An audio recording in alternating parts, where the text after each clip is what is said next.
শ্রীকৃষ্ণকে তুষ্ট করতে জন্মাষ্টমীর দিন কিছু নিয়ম মেনে চললে ভালো ফল লাভ হয়। এবছর জন্মাষ্টমীতে তৈরি হয়েছে বিরল রাজযোগ।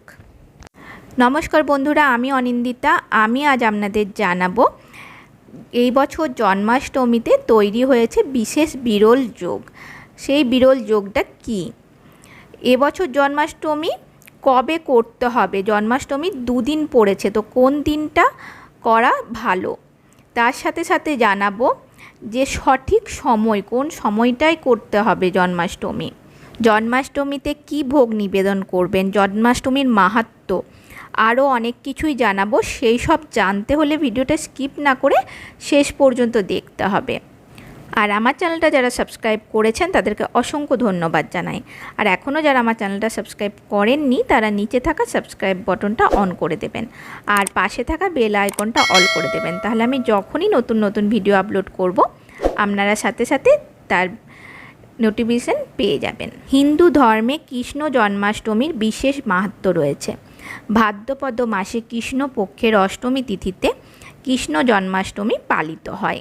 শ্রীমদ্ ভাগবত পুরাণ অনুযায়ী অষ্টমী তিথি রোহিণী নক্ষত্র 20 লগ্ন ও বুধবার মাঝরাতে মথুরার কারাগারে কৃষ্ণ জন্মগ্রহণ করেন। এই তিথিকে কৃষ্ণ ভক্তরা উপবাস করে মাঝরাতে কৃষ্ণের জন্মের পর তার পুজো করেন। মথুরা, বৃন্দাবন সহ সারা বিশ্বে সাড়ম্বরে এই উৎসব পালিত হয়। এবছর 26শে আগস্ট কৃষ্ণ জন্মাষ্টমীতে জয়ন্তী যোগ তৈরি হয়েছে। শাস্ত্র অনুযায়ী জয়ন্তী যোগে জন্মাষ্টমী ব্রত করলে অক্ষয় পূর্ণ ফল লাভ করা যায়। কৃষ্ণের কৃপায় সুখ সমৃদ্ধি লাভ সম্ভব হয়। কথিত আছে যে ব্যক্তি এই যোগে জন্মাষ্টমী ব্রত পালন করেন তার বৈকুণ্ঠ লাভ হয়। এবছর গৃহস্থ ও বৈষ্ণবরা একই দিনে কৃষ্ণ জন্মাষ্টমী পালন করবেন। এবছর 2024 সালে কৃষ্ণ জন্মাষ্টমীর শুভক্ষণ শুরু হচ্ছে 26শে আগস্ট ভোর 3:40 আর সমাপ্ত হচ্ছে 27শে আগস্ট দুপুর 2:20।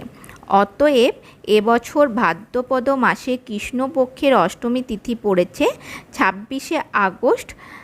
এবছর রোহিণী নক্ষত্রে জন্মাষ্টমীর শুভ সময় শুরু হচ্ছে 26শে আগস্ট দুপুর 3:55 আর সমাপ্তের সময় হচ্ছে 27শে আগস্ট সকাল 2:20। জন্মাষ্টমী পুজোর সঠিক সময় হলো রাত 12টা থেকে 12:45 পর্যন্ত। পুজোর জন্য 45 মিনিট সময়। 27শে আগস্ট সকাল 11টা পর্যন্ত ব্রতভঙ্গের সময়। জন্মাষ্টমীর দিনে একাধিক ভোগ অর্পণ করা হয়ে থাকে দেবতা শ্রীকৃষ্ণকে। এই দিন বাড়িতে যে গোপাল রয়েছে তার উদ্দেশ্যে দেয়া হয় ভোগ। এমন দিনে 56 ভোগের গুরুত্ব বেশি। ভাদ্র মাসের তিথিতে জন্মাষ্টমী পালিত হয়। ভাদ্র মাসে তাল দিয়ে তৈরি তালের বড়া, তালের ক্ষীর এমন শুভ দিনে দেবতাকে দেওয়া হয়। এছাড়াও নাড়ু থেকে শুরু করে লুচি, পায়েস সহ নানা পদ অর্পণ করা হয় গোপালকে। এবছর 2024 সালে 26শে আগস্ট সোমবারই সকলে কৃষ্ণের আরাধনায় মাতবেন। বৃন্দাবন থেকে মথুরা, ব্রজভূমি থেকে শুরু করে মায়াপুর, দ্বারকাতেও সেই দিনই উৎসবে মাতবেন ভক্তরা।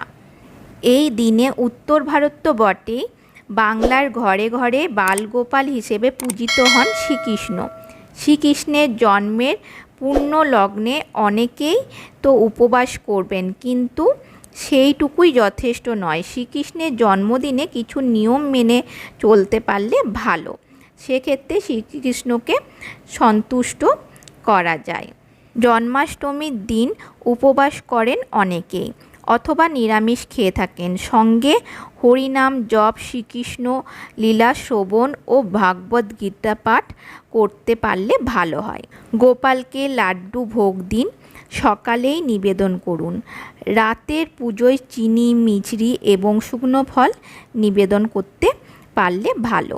জন্মাষ্টমীর ব্রত পালনের জন্য জোগাড় করে রাখতে হবে ফুল, আতপ চাল, ফলের নৈবেদ্য, তুলসী পাতা, দূর্বা, ধূপ, দীপ, পঞ্চগব্য, পঞ্চগুড়ি, পাট, বালি, পঞ্চবর্ণের গুঁড়ো, মধুপক্ষ, আসন, অঙ্গুরি। জন্মাষ্টমীর পরের দিনও কিছু নিয়ম মানতে হয়। সকালে স্নান করে নির্দিষ্ট সময়ের মধ্যে পারণ মন্ত্র পাঠ করতে হয়, তারপর ব্রত সমাপ্ত হয়। ব্রতভঙ্গের পরও জন্মাষ্টমীর পরদিন নিরামিষ আহার করতে পারলে ভালো। এই দিনে কিছু বিশেষ নিয়ম পালন করলে শ্রীকৃষ্ণের কৃপা পাওয়া যায়। এবার বলবো শাস্ত্র মতে জন্মাষ্টমীর মাহাত্ম্য। শাস্ত্র অনুযায়ী দ্বাপর যুগে অষ্টমী তিথি ও রোহিণী নক্ষত্রে বিষ্ণুর কৃষ্ণ অবতার জন্মগ্রহণ করেন। মথুরায় কংসের বোন দেবকী ও ভগ্নিপতি বাসুদেবের অষ্টম সন্তান ছিলেন কৃষ্ণ। কংস বধ করে অধর্ম, অবিচার, অন্যায় নাশের জন্য কৃষ্ণ রূপে জন্মগ্রহণ করেছিলেন নারায়ণ। প্রচলিত বিশ্বাস অনুযায়ী যারা জন্মাষ্টমীর উপবাস করেন ও নিয়ম মেনে কৃষ্ণের পুজো করেন তাদের সমস্ত কষ্ট ও সমস্যা দূর হয় এবং জীবনে সুখ সমৃদ্ধির আগমন ঘটে। পাশাপাশি সেই ব্যক্তি জন্ম মৃত্যুর বন্ধন থেকে মুক্ত হয়ে মোক্ষ লাভ করেন। আমার এই ভিডিওটা যদি আপনাদের ভালো লেগে থাকে নিচে থাকা কমেন্ট বক্সে অবশ্যই কমেন্ট করে জানাবেন কেমন লাগলো। আর ভালো লাগলে অবশ্যই লাইক আর শেয়ার করে দেবেন। আজকের মতো আমি এখানেই শেষ করলাম। পরের দিন হাজির হব নতুন আরেকটা ভিডিও নিয়ে। সকলে ভালো থাকবেন, সুস্থ থাকবেন।